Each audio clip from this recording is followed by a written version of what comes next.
प्रेम के पौध को फलने फूलने में समय लगेगा। मन में ये दृढ़ ये निष्ठा हो कि प्रेम से सब कुछ संभव है। अम्मा कहती है कि इस जगत से घृणा हटाने की कोशिश करनी है तो पहले इन्हें अपने मन से निकाल फेंकने की कोशिश करो। बाहरी जगत को समझने के साथ साथ अंदर छिपे शत्रुओं को भी जानकर उनको कुचलना होगा। अपना मन निर्मल और शांत होगा तो हमसे प्रेम और शांति के सिवा कुछ और निश्चित नहीं हो सकता। युद्ध का आरंभ भी पहले हमारे मन से होता है और शांति का भी। युद्ध कभी किसी चीज का समाधान नहीं हो सकता, जबकि प्रेम हर युग में हर समस्या का समाधान था, है और रहेगा।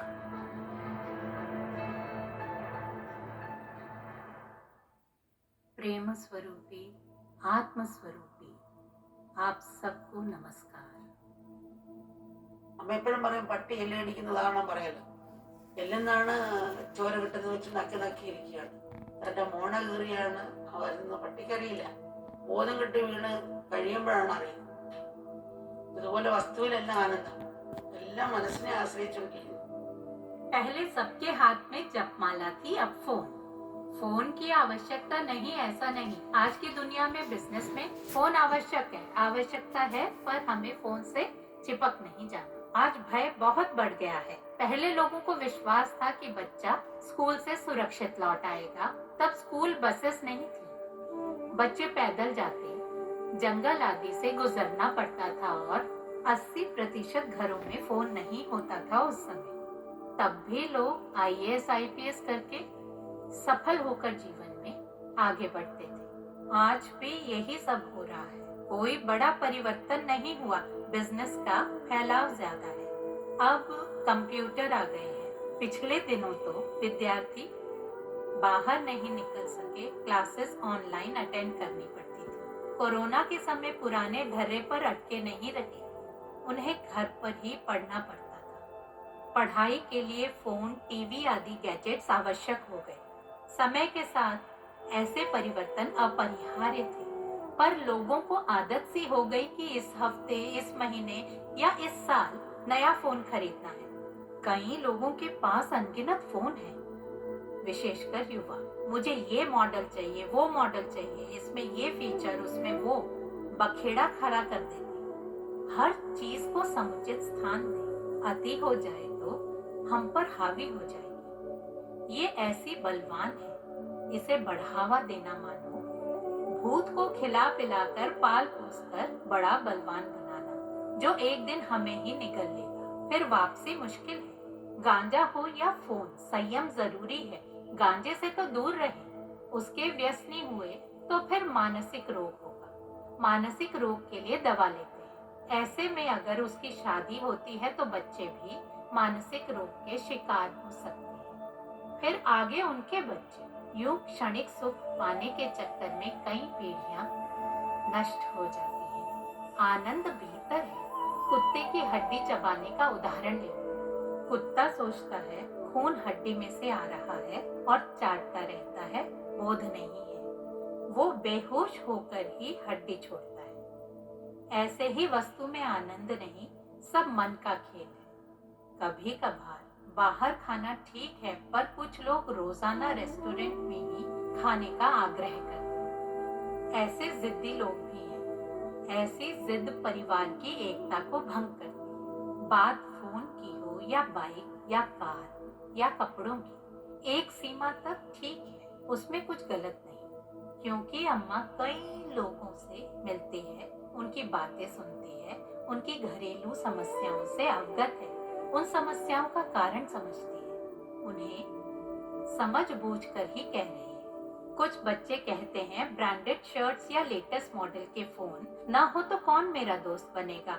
ऐसे दोस्त टिकेंगे? नहीं टिकेंगे. संकट में तुम्हारा साथ देंगे? हाथ पांव टूट जाए तो सेवा टहल करेंगे? नहीं. क्या ये दोस्त शाश्वत हैं? अपनी आर्थिक स्थिति और क्षमता को भुलाकर लोग लोन लेते हैं और चुका नहीं पाते. केस चले तो आत्महत्या कर लेते हैं. मान लो छात्रों का एक ग्रुप पिकनिक पर जाए. वे सब मिलकर पिज्जा खाएं या आइसक्रीम खाने जाएं तो उनमें से कुछ को एलर्जी हो, दूध से एलर्जी, काजू से एलर्जी या गेहूं से एलर्जी, तो वो सब नहीं खाते, ऐसे अपना संयम बढ़ाते हैं। ऐसे ही जो है उसमें हम तृप्ति का दृढ़ संकल्प लेकर आगे बढ़े। नित्य बंधु ईश्वर ही है, आत्म बंधु। आध्यात्मिक मूल्यों को आत्मसात करेंगे तो जो है उसमें संतृप्त रहेंगे।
मोकाम्बिका मंदिर, देवी मोकाम्बिका का दिव्य निवास स्थान। बेंगलुरु से लगभग 100 किलोमीटर दूर कोल्लूर में स्थित मोकाम्बिका मंदिर देवी मोकाम्बिका को समर्पित है।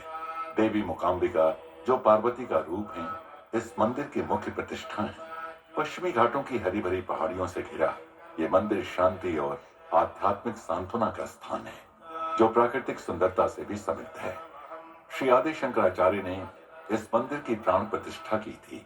किंवदंती है कि वो देवी की प्रतिमा को लेकर अपनी मां से मिलने के लिए कालड़ी जा रहे थे और उन्हें देवी ने यह आदेश दिया था कि वो पीछे मुड़कर न देखें। लेकिन उन्होंने मुड़कर देखा और देवी ने आगे न बढ़कर कोल्लूर में ही रहने का निर्णय लिया। ये मंदिर शिव और शक्ति की ऊर्जा के मिलन का प्रतीक है। आज मोकाम्बिका मंदिर एक सम्मानित आध्यात्मिक स्थल के रूप में बना हुआ है, जहां भक्त देवी से आशीर्वाद प्राप्त करने आते हैं। इसके शांतिपूर्ण वातावरण और समृद्ध विरासत के कारण ये एक पवित्र स्थल है, जहां ध्यान और भक्ति की गहरी अनुभूति होती है।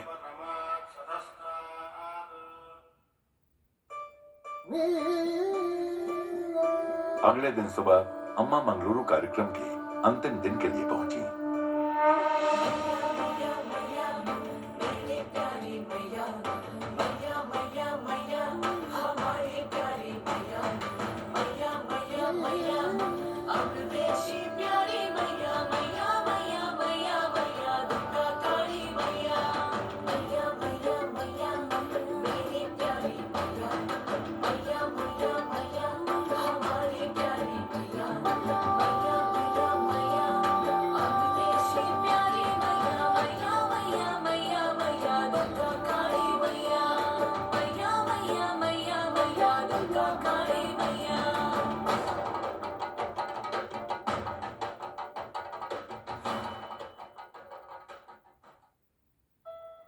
अम्मा का स्वागत श्री डॉक्टर सनत हेगड़े, श्री बिजू वारियर, श्रीमती लता सालियन और कई अन्य प्रतिष्ठित व्यक्तियों द्वारा माला पहनाकर किया गया।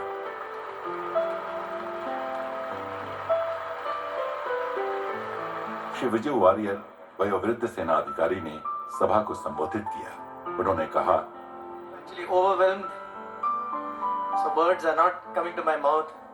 सच्चाई यह है कि इस अवसर पर शब्द मुझे अधूरे महसूस हो रहे हैं, क्योंकि मेरा हृदय भरा हुआ है। कल तक मुझे लगता था कि मुझे भगवान से सीधी बात करनी चाहिए। मैं आध्यात्मिक व्यक्ति नहीं, सिर्फ एक मंदिर भक्त हूँ। केवल 2 दिन पहले जब मैंने अम्मा के दर्शन किए, तब मुझे एहसास हुआ कि कोई भी कभी भी बदल सकता है। ये मेरी किस्मत थी कि मुझे अम्मा के दर्शन हुए। यहाँ जुटे हुए हम सभी लोग भाग्यशाली हैं, क्योंकि आज भगवान हमारे बीच हैं। हम जब यहाँ से जाएंगे तो निश्चित रूप से एक संदेश अपने साथ ले जाएंगे। लोका समस्ता सुखिनो भवन्तु। इसके बाद श्री हरीश कुमार ने अपना अनुभव साझा करते हुए कहा, ಇವತ್ತು ಅಮ್ಮನವರು ಪ್ರಪಂಚದಾದ್ಯಂತ ಅನೇಕ ಕೋಟ್ಯಾಂತರ ಭಕ್ತರನ್ನು ಹೊಂದಿದಂತಹ दुनिया भर के लोग अम्मा से प्यार करते हैं। आज हमें अम्मा को व्यक्तिगत रूप से देखने का अवसर मिला। सभी जानते हैं कि अम्मा ने मानवता के कल्याण के लिए विश्वविद्यालय और अनुसंधान केंद्र स्थापित किए हैं। अम्मा पूरी दुनिया में प्रसिद्ध हैं और उनके शांति संदेशों ने बहुतों के जीवन में परिवर्तन लाया है।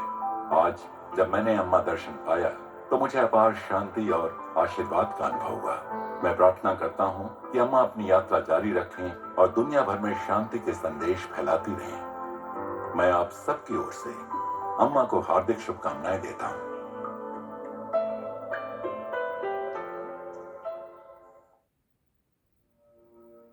अम्मा ने सभी का ध्यान में मार्गदर्शन किया। अम्मा के साथ भावनाएं केवल सांसारिक प्रेम से कहीं अधिक गहरी होती हैं। अम्मा अपने बच्चों को भगवान के रूप में पूजती हैं, ताकि वे अपने भीतर भगवान को देख सकें। अम्मा के बच्चे अम्मा में दिव्यता देखते हैं, लेकिन अम्मा चाहती हैं कि उनके बच्चे अपने भीतर चिरस्थायी आनंद को खोजें।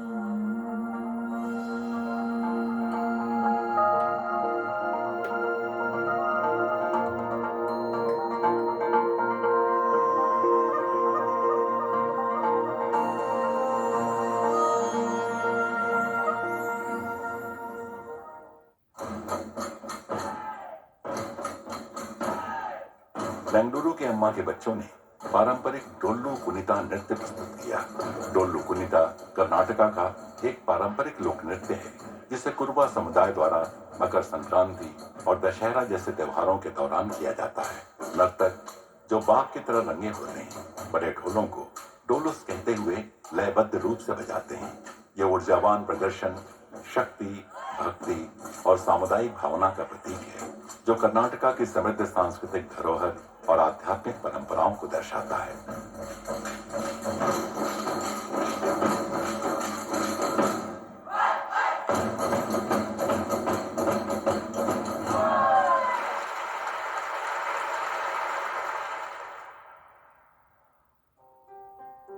फिर अम्मा ने वहां जुटे हजारों भक्तों को दर्शन देना शुरू किया। अम्मा का दर्शन ऐसा है जैसे किसी गीत में खो जाना।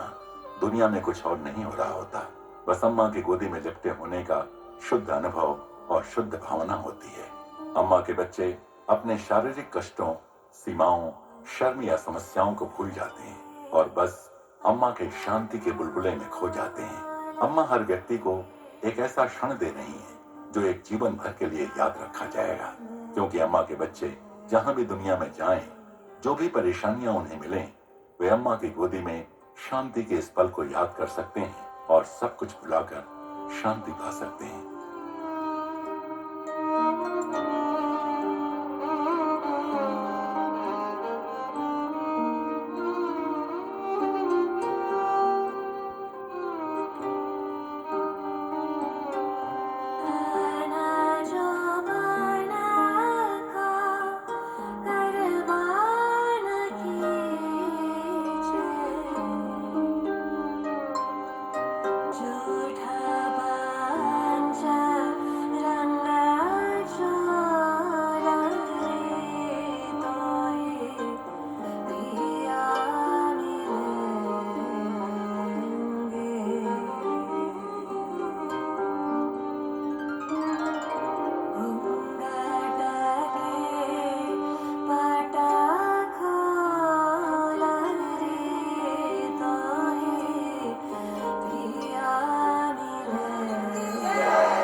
अम्मा के बच्चों के दिल भर जाते हैं जब वे अपनी प्रिय अम्मा को अलविदा कहते हैं। अम्मा के साथ हर क्षण अमूल्य है और जीवन भर के ध्यान का पात्र है।